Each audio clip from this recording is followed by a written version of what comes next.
Bonjour à tous, j'espère que vous allez bien. Alors pour commencer cet apprentissage du japonais via les dramas, j'ai voulu commencer par Densha Otoko, qui veut dire l'homme-train ou l'homme du train, qui date maintenant de 2005 je crois. Un drama que j'affectionne tout particulièrement parce que vous allez voir, il regroupe beaucoup de dimensions sociales et professionnelles. Car oui, mon premier conseil, c'est qu'au-delà de la narration, c'est d'avoir un esprit critique pour justement tirer un maximum d'informations qui pourraient vous servir pour votre parcours professionnel ou social au Japon. Sans trop vous spoiler l'histoire, il s'agit d'une intrigue mettant en relation un otaku, Yamada-san, et Saori, une charmante demoiselle que tout oppose. Et à l'aide de sa communauté, il va tout faire pour essayer de conquérir son cœur. それでは電車に乗ろう。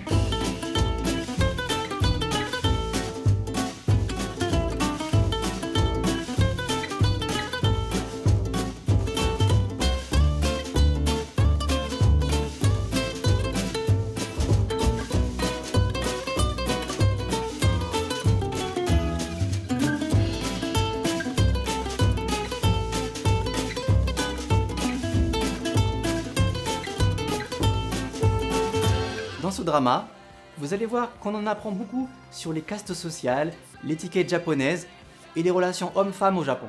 Et puis, il faut dire ce qui est, Ito Misaki est pour moi l'une des plus belles femmes japonaises, au même titre que Kitagawa Keiko.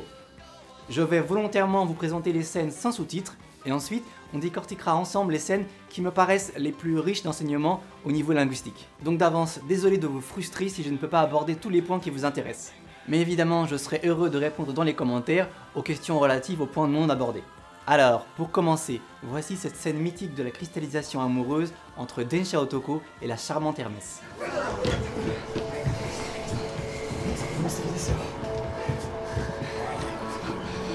大丈夫ですか？鼻血。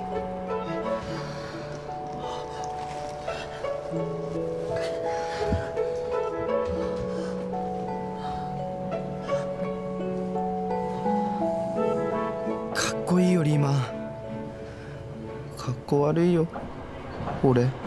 Après avoir sauvé Saori, Yamada est à terre et elle vient le rassurer en lui demandant « Daijoubu desu ka? Vous allez bien? Hanaji. Oh, vous signez du nez. Est-ce que vous avez remarqué ce qui est intéressant ici? 大丈夫ですか？鼻血。 Ici, en fait, Saori utilise la forme desmacho, qui est une forme de politesse en s'adressant à Yamada. Mais ensuite, là où ça devient intéressant, c'est qu'elle dira Hanaji sans verbe à la fin. Est-ce que vous avez une idée pourquoi? En effet, en japonais, vous retrouverez un bon nombre de phrases nominales qui ont tout leur sens selon les contextes. Ici, Hanaji tient plus de l'interpellation qu'une réelle impolitesse vis-à-vis de Yamada. Et pour aller plus en profondeur dans le sujet, il aurait été en effet assez inapproprié pour Saori de s'adresser à elle-même en utilisant une forme desmas. Et c'est la raison pour laquelle beaucoup d'étudiants japonais feront des phrases en français sans aucun verbe à la fin, pensant évidemment que c'est correct. Ce qui était donc intéressant dans ce premier extrait, c'était justement ce double niveau de politesse entre la première et la deuxième phrase. Ensuite, est-ce que vous avez bien remarqué la réponse de Yamada? かっこいいよリーマン。かっこ悪いよ俺。 Nous avons ainsi kakkoi et kakkowarui, qui ont le sens de plutôt cool, qui a la classe et assez misérable. Ore, vous le connaissez, c'est la forme bien moins polie que watashi ou boku. Et là justement, ce qui est intéressant, c'est qu'on a l'impression qu'il dit kakkoi yori kakkowarui yo ore.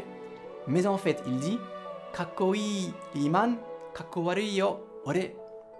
Alors riman est tout simplement le diminutif de salaryman. Ce n'est pas très utilisé, mais ça me paraissait utile de vous le faire connaître, car vous allez voir, les japonais raffolent de ce genre de diminutif. Et d'ailleurs, comme vous pouvez le remarquer, là Yamada ne parle pas directement mais pense dans sa tête. C'est d'ailleurs la raison pour laquelle il utilisera une forme assez peu polie, ore, avec une phrase sans verbe à la fin, qui est en parfait accord avec justement ce que je disais un peu plus tôt. Et comme vous le savez sûrement, en japonais, plus c'est court, moins c'est poli. Et justement, là Yamada terminera sa phrase sans verbe, alors qu'il aurait pu dire kakkowaruku ni mieru ou kakkowarui desu tout simplement. Allez, maintenant on passe à la scène suivante. 山田さんはよくこういうお店に来られるんですか？実は興味を持つようになったのは最近なんです。そうなんですか。私は会社の友達とこういうお店を探したりするの好きなんですよ。なるほど。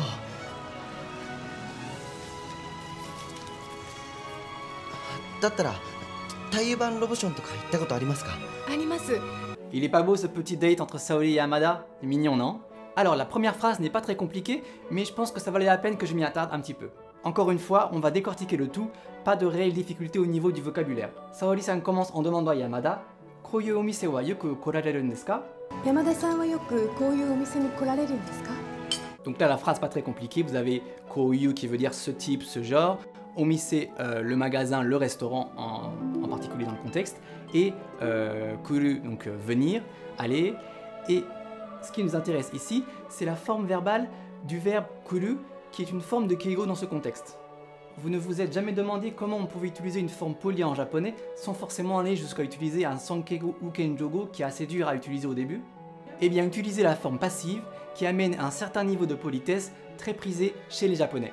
Donc kuru deviendra korareru, et dans la phrase devient donc yoku korareru desu ka? Est-ce que vous venez souvent ici? Petite précision, que Saori-san ait utilisé yoku korun desu ka ou yoku korareru desu ka, en français, nous, on le traduirait par un simple vouvoiement, mais en japonais, vous l'aurez remarqué, il y a un vrai gap au niveau du niveau de politesse.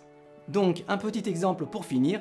Si vous voulez demander à quelqu'un « Est-ce que vous êtes marié ?», normalement, ça donnerait « Kekkon shiteimasu ka ?», mais on pourrait aussi lui dire un peu plus poli « Kekkon sareteimasu ka ?». Donc, suru, sareru. Vous avez compris? Allez, on enchaîne. Et là, la réponse de Yamada. 実は興味を持つようになったのは最近なんです。実は興味を持つようになったのは最近なんです。 Bon là entre nous, Yamada rame un peu. Moi je m'y prendrais comme un montrement pour séduire la belle Hermès. Donc là pareil, le vocabulaire, nous avons Jitsuwa qui est en fait, à vrai dire, Kyomi, la passion, l'intérêt pour quelque chose, Motsu, littéralement porter, avoir, mais là ça sera donc Kyomi o Motsu, donc avoir un intérêt pour quelque chose, et Saikin qui est donc récemment, il n'y a pas très longtemps. Et là ce qui nous intéresse, c'est le milieu de la phrase avec la forme Kyomi o Motsu yo ni natta. En fait, la forme yo ni naru est très utilisée en japonais. Et au passé, ça donne donc l'évolution dans une certaine habitude. Donc, kyomi o motsu, donc avoir un intérêt pour quelque chose, associé à yo ni natta. Donc, en fait, il y a une évolution dans ces habitudes. Donc, en fait, Yamada, plus généralement, a pris l'habitude d'aimer quelque chose. Kyomi o motsu yo ni natta. Petit bonus, yo ni natta peut aussi tout simplement s'utiliser pour parler d'un fait précis dans le passé. Et pour finir, la réponse de Saori, Watashi wa koyu omise o sagashitari suru no wa suki nan desu yo. Et là, nous avons la réponse de Saori qui est déjà sous le charme de Yamada, qui ne se rend pas du tout compte. Et elle va d'ailleurs appuyer son propos en utilisant la forme nan desu yo pour justement mettre l'accent et montrer qu'elle a le béguin pour Yamada. Donc vous avez ici sagashitari suru, donc c'est la forme verbe plus tari qui exprime en fait une succession en fait d'actions indéfinies, et suki nan desu yo qui en fait est le verbe donc aimer suki, et nandes. Nandes, vous allez le voir, on utilise pour beaucoup de contextes au Japon pour en fait mettre de l'emphase en quelque sorte dans un propos. Et pour faire un parallèle avec la phrase précédente où c'était yoku korareru desu ka et là nan desu yo, vous avez des. Et des en japonais est très utilisé pour soit demander une explication ou en fournir une. Et justement, si on regarde bien, dans le dialogue entre Yamada et Saori, chacun d'entre eux utilise la forme des. Ce n'est pas pour rien, car chacun en fait a plus ou moins le béguin envers l'autre, et justement utiliser cette forme des montre à l'interlocuteur qu'on a un réel intérêt et qu'on veut en apprendre plus, ou qu'on veut justement donner de soi-même à l'autre. De manière générale, quand vous souhaitez impulser un certain niveau de proximité avec votre interlocuteur, au même titre que, eh bien, shiteimasu deviendra yatteimasu pour passer d'un niveau plat à un niveau plus vivant, plus gai dans vos phrases, la forme nan desu yo et desu ka, eh bien, donnera d'une part un certain gage de niveau de qualité vis-à-vis de votre interlocuteur, mais aussi, eh bien, montrera que vous êtes réellement intéressé vis-à-vis de votre interlocuteur. Alors voilà, c'est fini pour le premier épisode d'apprentissage du japonais via Densha Otoko. On se retrouve très bientôt pour la suite. Sur ce, portez-vous bien. Jane!